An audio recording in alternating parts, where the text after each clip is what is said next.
माखन चोर नंद किशोर, बांधी जिसने प्रीत की डोर। हरे हरे मुरारी, पूजती है जिन्हें दुनिया सारी। आओ उनके गुण गाएं, सब मिलकर कृष्ण जन्माष्टमी मनाएं। आप सभी को हमारी तरफ से कृष्ण जन्माष्टमी की बहुत बहुत शुभकामनाएं। राधे राधे दोस्तों, आप सभी का हमारे चैनल में एक बार फिर से स्वागत है। भगवान श्री कृष्ण का जन्म भाद्रपद माह के कृष्ण पक्ष की अष्टमी तिथि को रोहिणी नक्षत्र में हुआ था।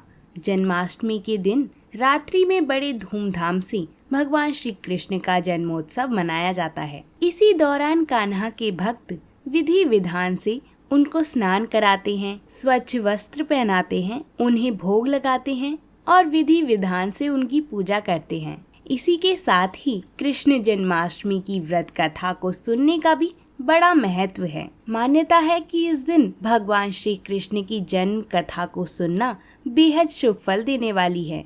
इस दिन कथा सुनने से मनुष्य के जीवन के सभी दुख दूर हो जाते हैं और जीवन में सुख समृद्धि और खुशहाली आती है। तो चलिए कृष्ण जन्माष्टमी के इस महान उत्सव में भगवान श्री कृष्ण की जन्म लीला को सुनते हैं। बोलिए भगवान श्री कृष्ण की जय। यदा यदा ही धर्मस्य ग्लानिर्भवति भारत, अभ्युत्थानमधर्मस्य तदात्मानं सृजाम्यहम्। अर्थात जब जब धरती पर पाप और अधर्म अपनी सीमा को लांघ जाता है, यानी हद से ज्यादा बढ़ जाता है, तब भगवान धरती पर अवतार लिया करते हैं। द्वापर युग में भोजवंशी राजा उग्रसेन मथुरा में राज्य करते थे। उसके अधर्मी पुत्र कंस ने उसे गद्दी से उतार दिया था और स्वयं मथुरा का राजा बना बैठा था। कंस की एक बहन देवकी थी, जिसका विवाह वासुदेव नामक यदुवंशी सरदार से हुआ था। एक समय कंस अपनी बहन देवकी को उसकी ससुराल पहुंचाने जा रहा था। रास्ते में आकाशवाणी हुई, हे कंस, जिस देवकी को तू बड़े प्रेम से ले जा रहा है, उसी में तेरा काल बसता है। इसी के गर्भ से उत्पन्न 8वां बालक तेरा वध करेगा। यह सुनकर कंस वासुदेव को मारने के लिए उद्यत हुआ। तब देवकी ने उससे विनय पूर्वक कहा, मेरे गर्भ से जो संतान होगी उसे मैं तुम्हारे सामने ला दूंगी। बहनोई को मारने से क्या लाभ। कंस ने देवकी की बात मान ली और मथुरा वापस चला आया। उसने वासुदेव और देवकी को कारागृह में डाल दिया, परंतु उसने अपने पिता को भी कालकोठरी में बंद कर दिया था। इसी बीच नारद मुनि जी ने कंस से भेंट की और उसे और विचलित कर दिया कि क्या पता कौन सी संतान उसके विनाश का कारण बन जाए। यह सुनते ही कंस ने यह तय किया कि वह देवकी और वासुदेव की सभी संतानों को मार डालेगा। वासुदेव और देवकी के एक एक करके 7 बच्चे हुए और 7 को जन्म लेते ही कंस ने मार डाला। अब 8वां बच्चा होने वाला था। कंस ने कारागार में उन पर कड़े पहरे लगा दिए थे। उसी समय नंद की पत्नी यशोदा को भी बच्चा होने वाला था। उन्होंने वासुदेव और देवकी के दुखी जीवन को देखा और 8वें बच्चे की रक्षा का उपाय रचा। जिस समय वासुदेव और देवकी को पुत्र पैदा हुआ, उसी समय संयोग से यशोदा के गर्भ से भी एक कन्या का जन्म हुआ, जो और कुछ नहीं सिर्फ माया थी। जिस कोठरी में देवकी वासुदेव कैद थे, उसमें अचानक प्रकाश हुआ और उनके सामने शंख, चक्र, गदा, पद्म धारण किए हुए चतुर्भुज भगवान प्रकट हुए। दोनों भगवान के चरणों में गिर पड़ी। तब भगवान ने उनसे कहा, हे माँ, अब मैं पुनः नवजात शिशु का रूप धारण कर लेता हूँ। गोकुल मंडल के मुखिया नंद और उनकी पत्नी यशोदा भी उनके कष्ट से बहुत दुखी थे। देवकी और वासुदेव के 7वें पुत्र को वासुदेव की दूसरी पत्नी रोहिणी के गर्भ में स्थानांतरित किया गया। यह भी भगवान विष्णु की ही माया थी। रोहिणी नंद और यशोदा के साथ ही वृंदावन में रहती थी। उस बच्चे को बाद में बलराम के नाम से जाना गया। बलराम को शेषनाग का अवतार माना जाता है। उधर वृंदावन में यशोदा भी गर्भ से थी। भगवान ने ये आदेश किया कि तुम मुझे इसी समय अपने मित्र नंद जी के घर वृंदावन में भेज आओ और उनके यहाँ जो कन्या जन्मी है उसे लाकर कंस के हवाले कर दो। इस समय वातावरण अनुकूल नहीं है, फिर भी तुम चिंता ना करो, जागते हुए पहरेदार सो जाएंगे। काल कोठरी के पट अपने आप खुल जाएंगी और उफनती यमुना नदी भी तुमको पार जाने का मार्ग दे देगी।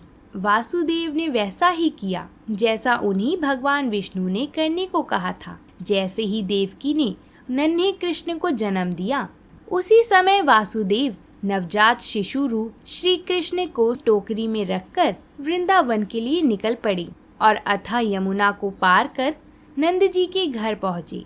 वह दिन भी अलौकिक था। सारे कारागृह के पहरेदार सो गए थे। यमुना नदी में भयंकर तूफान था। ज्यों ही वासुदेव यमुना को पार करने लगे, नदी ने उन्हें रास्ता दे दिया। उस तूफान और बारिश के बीच नन्हे से कृष्ण की रक्षा के लिए शेषनाग भी पहुंच गए थे। वह दृश्य अत्यंत अद्भुत था। भगवान स्वयं पृथ्वी पर आए थे दुष्टों के दमन के लिए। वहां उन्होंने नवजात शिशु को यशोदा के साथ सुला दिया और कन्या को लेकर मथुरा आ गए। कारागृह के पट फिर से बंद हो गए। अब कंस को सूचना मिली कि वासुदेव और देवकी को तो बच्चा पैदा हुआ है। उसने बंदी गृह में जाकर देवकी के हाथ से नवजात कन्या को छीनकर पृथ्वी पर पटक देना चाहा, परंतु वह कन्या आकाश में उड़ गई और वहां से कहा, अरे मूर्ख, मुझे मारने से क्या होगा? तुझे मारने वाला तो गोकुल में जा पहुंचा है। वह जल्द ही तुझे पापों का दंड देगा। तेरा अंत अब समीप ही है। यह सुनकर कंस को बहुत गुस्सा आया और उसने वृंदावन के सभी नवजात बच्चों को मारने के लिए कई दैत्य भेजे। गोकुल भी उसके अत्याचारों से अछूत ना रहा। कंस ने कृष्ण के वध के लिए पूतना राक्षसी को भेजा। पूतना ने एक सुंदर स्त्री का रूप धारण कर लिया। वह कृष्ण को गोद में लेके घर से थोड़ी दूर निकल आई। जैसे ही उसने नन्हे कृष्ण जी को अपना दूध पिलाया, वैसे ही वह दर्द से करहाने लगी और बचाओ बचाओ चीखने लगी। जब तक गांव वाले वहां पहुंचे, पूतना का वध हो चुका था। बालक श्री कृष्ण ने उसके प्राणों को ही चूस लिया था। नन्हे कृष्ण की उस लीला को कोई भी नहीं समझ पाया था। उन्हें सब एक नन्हे बालक के स्वरूप में ही देखते थे। लोगों को यह कभी लगा ही नहीं कि वह नन्हा सा बालक एक राक्षसी का संहार भी कर सकता है। भगवान श्री कृष्ण की बाल लीलाओं का वर्णन किए बिना उनके जन्म की कथा अधूरी है। उन्हें प्यार से माखन चोर भी कहा जाता है। माखन उन्हें बहुत प्रिय है और उसे चुराकर खाने से जैसे उसका स्वाद दुगना हो जाता था। वृंदावन की सभी औरतें माखन को कृष्ण और उनके सखाओं के डर से छुपा कर रखती थी, परंतु वो भी कम कहाँ थे। चाहे जितनी भी दूर हो माखन की हांडी, वो उसे ढूंढ ही लेते थे। सारा वृंदावन कृष्ण की माया में डूबा हुआ था। हर कोई प्रेम और सुख से जीवन व्यतीत कर रहा था। भगवान श्री कृष्ण ने बालक रूप में कई लीलाएं रची और बड़े बड़े दैत्य और दानवों का भी वध किया। भगवान श्री कृष्ण ने 16 वर्ष की उम्र में ही कंस का वध कर दिया था और उनके पिता और अपने नाना उग्रसेन को मथुरा का राजा घोषित किया।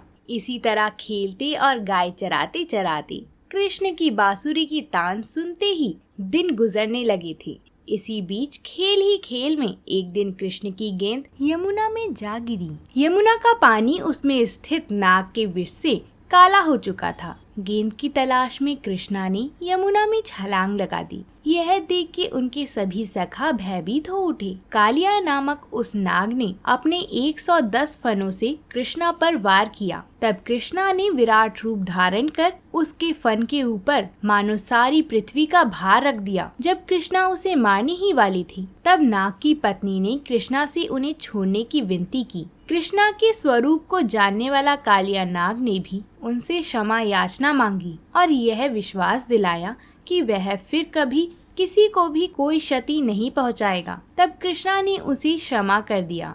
भगवान श्री कृष्ण की हर लीला रोमांचक और इस बात का विश्वास दिलाती है कि जब दुष्टों ने अपने अत्याचारों से पृथ्वी पर सुख और शांति का विनाश करना चाहा, तब ईश्वर पृथ्वी पर अवतरित हुए और उन्होंने दुष्टों का संहार भी किया। भगवान श्री कृष्ण की लीलाओं का व्याख्यान अंतर आत्मा में एक परम आनंद की अनुभूति कराता है। श्री कृष्ण की वाणी को भी भगवत गीता में पिरोया गया है ताकि युगों युगों तक ये हमें हमारे कठिन समय में मार्गदर्शन करे। उनका दिया हुआ भागवत गीता ज्ञान हमेशा से ही मनुष्यों का मार्गदर्शन करता आया है। गीता में व्यक्त हर बात अनमोल है। अगर मनुष्य इसका पालन करने लगे तो उसका जीवन सार्थक हो जाता है। आज भी अगर हम खुद को किसी सवाल से घिरा पाए या हमें ये ना समझ आए कि क्या सही और क्या गलत, तो हम भगवत गीता में अपने सवालों के जवाब ढूंढ सकते हैं। फल की अभिलाषा छोड़कर कर्म करने वाला पुरुष ही अपने जीवन को सफल बनाता है।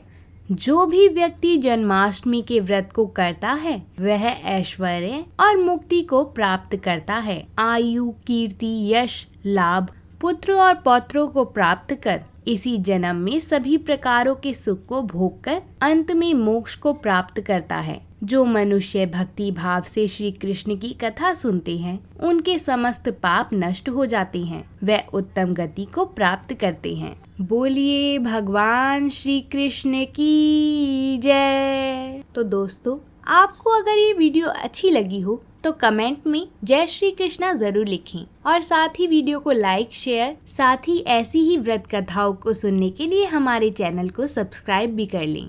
जय श्री कृष्णा।